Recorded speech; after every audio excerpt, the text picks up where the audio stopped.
And welcome back to another video. Today we're going to be working on the Jimny, and you guys haven't seen this in a while because if you've been following my channel you would have noticed that I've got a new van, and it's a Pajero Sport, and you can go and have a look on my channel and you can see some of the other videos that we've been putting out on the Pajero Sport. But today we're getting stuck back into the Jimny and we were getting this thing back on its wheels and rolling under its own steam. So we've got everything lined up over here. We've got the rear radial arms, which I've stuck the new bushings in. If you had watched on the previous Jimny episodes, you would have seen I put those in, and all the suspension bits, and finally a completed rear diff that we're going to be putting back in today. So if you're new around here, my name is Richard, and please take a moment to hit that subscribe button at the bottom just so that we can help this channel grow. But this here is my 2011 Suzuki Jimny, and as you can see I've done a couple of modifications to it.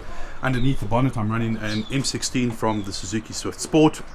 I had to do a couple of modifications to get that working.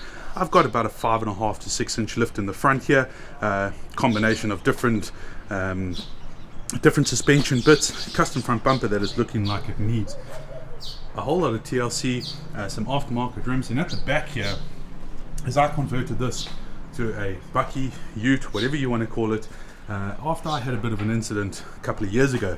So at the back here, the rear axle is missing because on one of the previous episodes you would have seen that I ripped off the radial arm bracket at the back here. I've fabricated up a new one, and I will link in the description below the videos to repairing all of that. So today we're going to put this back into the Jimny, get it rolling on its own steam again.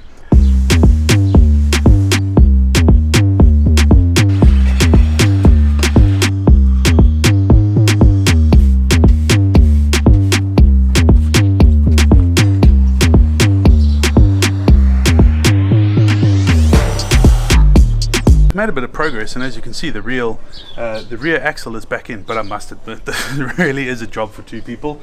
I struggled a bit to get the axle underneath there because the Jimny's not high enough just to wheel it on with the wheels, and then to line up the radial arms properly so that we can get them in. I have got the aftermarket radial arms, so it does make it a little bit more difficult just because they're longer. You've got to get the diff angles right and everything like that, but we're in. Now one thing I do want to tell you guys is, if you'd like me and you think you're going to do something tomorrow but you're not, make sure that you put all your hardware away.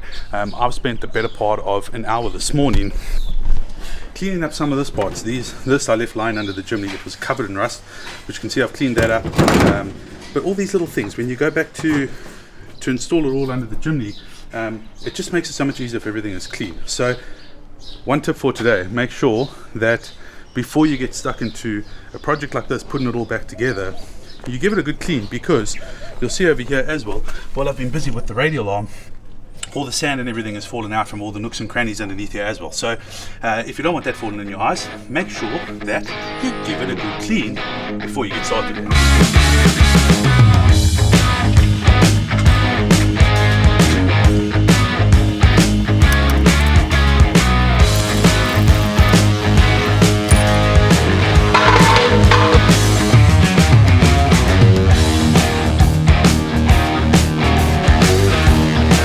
Okay, so we made a little bit of progress, and if you had seen, I decided to drop the Jimny completely, forgetting to put the spring in the driver's side, so everything compressed. But she is finally back on her own two wheels, or four wheels rather, and this is a good thing.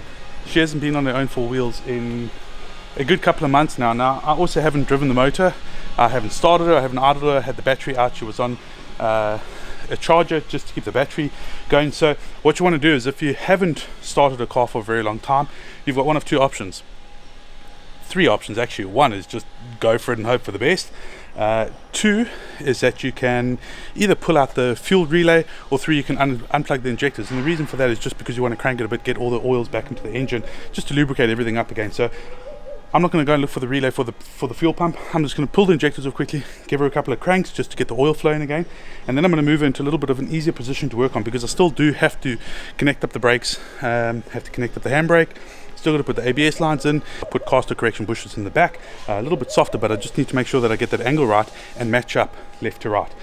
Alright, so I'm just going to pull out the injector wires over here. What you don't want to do is pull out the coil packs, because then what will happen is that you will still inject fuel into the engine, and then it's got nowhere to ignite, so it's just going to have to try and get out, and you can run the risk of washing your bores, which means any lubricant that is on your bores is going to be washed away with the fuel, and that we don't want. So off camera I disconnected the injector wires and plugged in the battery, and as you can see all the lights are on, but try to swing and there is nothing. I don't think it's a battery, just because none of the lights on the dashboard dim. So generally if it's a battery, all of those lights, when you go to crank, it would all dim out. So I'm not sure what that is.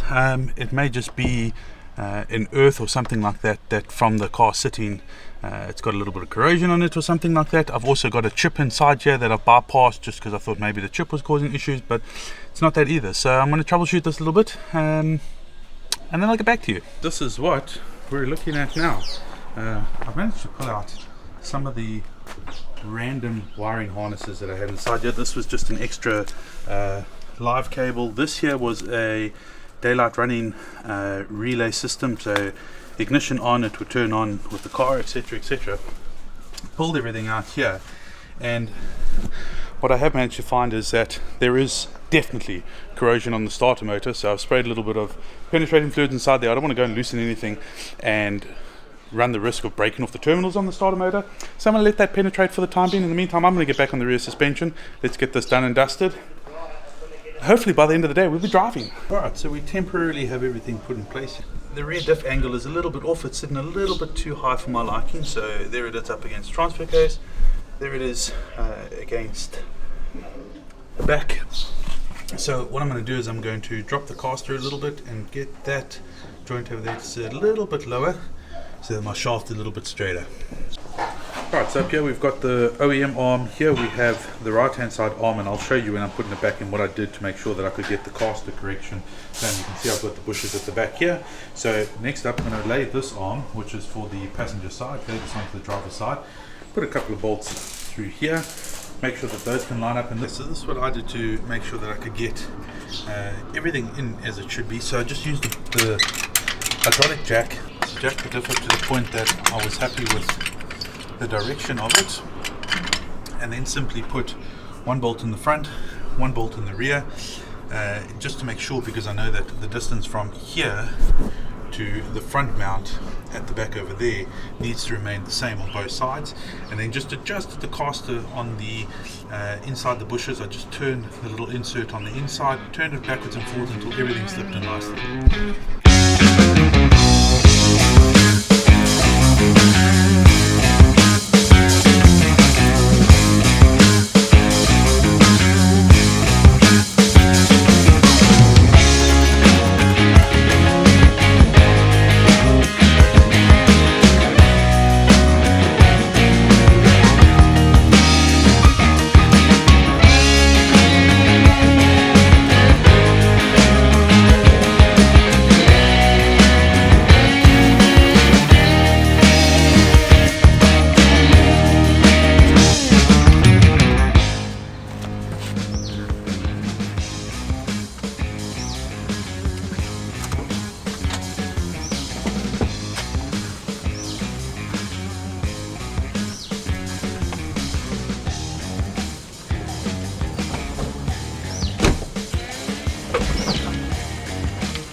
And we are finally back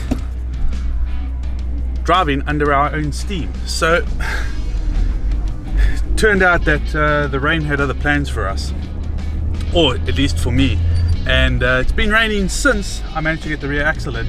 So if you hadn't noticed, I had to push start to get her up and running, but it feels so good to be driving back in little old Jim again.